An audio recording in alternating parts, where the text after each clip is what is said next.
साथियों, हमारा देश भारत बहुत प्राचीन देश है और इस भारत देश की जो संस्कृति है, जिसको आज हम भारतीय संस्कृति या हिंदू संस्कृति कहते हैं, उस संस्कृति का मूल आधार यदुवंश ही रहा है। इसीलिए पुराणों में जितनी महिमा यदुवंश की गाई गई है, उतना और किसी का भी आपको वर्णन नहीं प्राप्त होगा। विष्णु पुराण के अंदर श्लोक आता है, यदोर्वंशम नरा सुत्वा सर्व पापय प्रमुच्यते यत्र अवतीर्ण कृष्णाख्यम परम ब्रह्म निराकृति। अर्थात यदुवंश का श्रवण करने से मनुष्य समस्त पापों से मुक्त हो जाता है, जिसमें श्री कृष्ण नामक निराकार पार ब्रह्म ने अवतार लिया था। इसी से मिलता जुलता एक और श्लोक श्रीमद् भागवत महापुराण के 9वें स्कंद में अध्याय 23 का 19 और 20वां श्लोक है। उसमें भी कहा गया है, वर्णयामि महापुण्यम सर्व पापम हरम नृणाम यदुर्वंशम नरय श्रुत्वा सर्व पापे प्रमुच्यते यत्र अवतीर्णो भगवान परमात्मा निराकृति। अर्थात महाराज यदु का वंश परम पवित्र और मनुष्य के समस्त पापों को नष्ट करने वाला है। जो मनुष्य इसका श्रवण करेगा वह समस्त पापों से मुक्त हो जाएगा। इस वंश में स्वयं भगवान परम ब्रह्म श्री कृष्ण ने मनुष्य के रूप में अवतार लिया था। तो ये स्थिति सिर्फ इन 2 पुराणों की बात नहीं है। हमारे 18 पुराण जो हिंदू धर्म में मुख्य माने जाते हैं, उसमें से अधिकांश के अंदर यदुर्वंश का विस्तृत रूप से वर्णन किया गया। और श्री कृष्ण के समय में तो ऐसा माना जाता है कि समस्त देवताओं ने गोपी ग्वाल के रूप में यदुवंश में ही जन्म लिया। तो ये स्थिति हमारी यादवों की है।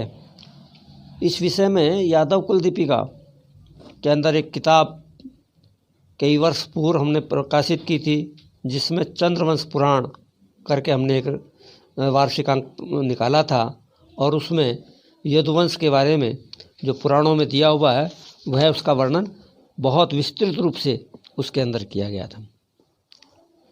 तो आइए हम देखते हैं कि यदुवंश कैसे भारतीय संस्कृति का मूल आधार है। किसी भी संस्कृति का जो आधार होता है या हमारी जो संस्कृति है, उसमें सबसे पहली बात जो आती है वो आती है अग्नि की खोज की। क्योंकि जब तक अग्नि जो है नहीं थी तो आदमी आम तौर पर, जैसा कि आज का विज्ञान कहता है, कि जंगलों में रहता था और कंदमूल फल या जानवरों को मार करके उनका मांस वही उसको खाया करता था। लेकिन बाद में मानव सभ्यता के प्रारंभ से जो मनुष्य जानवरों की भांति जंगल में रहता था, ऐसा आधुनिक विज्ञान कहता है। उस समय समस्त जंगल के पेड़ों से कंद मूल फल आदि खाता था या जंगली जानवरों का शिकार करके उनका मांस कच्चा ही खाता था। कई बार जंगलों में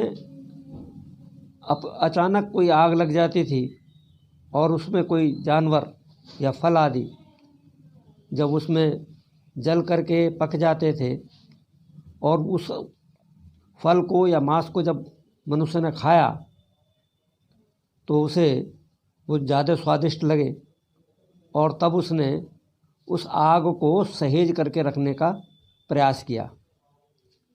लेकिन जब भी वो आग बुझ जाती थी तो उसे दोबारा से आग प्राप्त करने के लिए काफ़ी लंबे समय तक प्रतीक्षा करनी पड़ती थी। और बाद में, बहुत बाद में, उसने 2 लकड़ियों को या 2 पत्थरों को रगड़ करके, प्रारंभ में तो ऐसा माना जाता है, पुराणों के अंदर जिक्र आता है कि 2 लकड़ियों की अरणी बनाकर और उन्हें रगड़ करके आग जलाना मनुष्य ने सीखा है। बाद में उसने धीरे धीरे पशुओं का पालन प्रारंभ किया, खेती करना और बाद में ग्राम बना करके रहना शुरू किया। तो आइए सबसे पहले हम बताते हैं कि जो है अग्नि की खोज सबसे पहले किसी ने की। अरणी से आग जलाने की जो विधि थी, जो ऐसा पुराणों के अंदर हमें वर्णन मिलता है, तो सबसे पहले आग को जलाने का जो तरीका था वो हमारे यदुवंश के राजा जो पुरूरवा थे उन्होंने ही सीखा था। इसका प्रमाण विभिन्न पुराणों और महाभारत में यदुवंश के वर्णन में प्राप्त होते हैं। पुराणों में कहा गया है कि चंद्र के पुत्र बुध और वैवस्वत मनु की पुत्री इला के गर्भ से पुरूरवा का जन्म हुआ था। पुरु प्रतिष्ठानपुर वर्तमान में झूसी जो प्रयागराज के समीप है, वहाँ का राजा हुआ। पुरूरवा का विवाह अप्सरा उर्वशी से हुआ था। उर्वशी देवलोक से निष्कासित होकर पृथ्वी पर आई थी और जब गंधर्व उसे वापस ले गए तो पुरूरवा उसके वियोग को सह नहीं सके और विलाप करने लगे।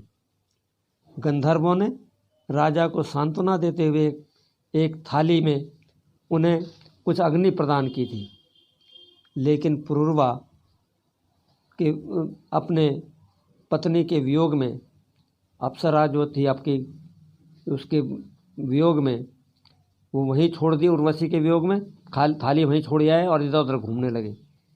कुछ समय बाद जब वो पुनः उस स्थान पर पहुँचे अग्नि को ढूंढने के लिए, तो वहाँ की अग्नि जो है, उसकी थाली की जो अग्नि थी वो बुझ चुकी थी और उसके स्थान पर एक पीपल का पेड़ उगाया था। पुरूरवा ने उस पीपल के पेड़ को लकड़ी से अरणी बनाकर अग्नि प्राप्त की थी। यही अग्नि की खोज मानव जीवन के सभ्य होने की ओर पहला कदम था और इसका वर्णन हमें भागवत पुराण के 9वें स्कंद अध्याय 14 श्लोक 44-45 में मिलता है। इसी प्रकार से श्री विष्णु पुराण के चतुर्थ अंश अध्याय 6 श्लोक 85 से 91 तक इसके विषय में हमें कहानी प्राप्त होती है। तो ये सारी चीज़ें हमने अपने यादव कुल दीपिका के रजत जयंती विशेषांक के अंदर प्रकाशित की है।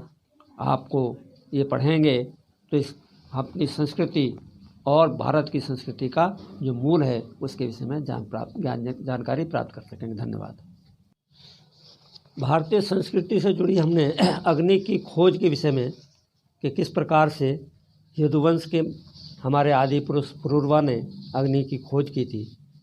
इसी संस्कृति के विषय में कुछ और चीज़ें कि किस तरह से पशुपालन और कृषि वगैरह प्रारंभ हुआ, हमारी गणतांत्रिक व्यवस्था, धर्म वगैरह के विषय में हमारे अगले वीडियो में अवश्य आप जाएं और देखें। धन्यवाद।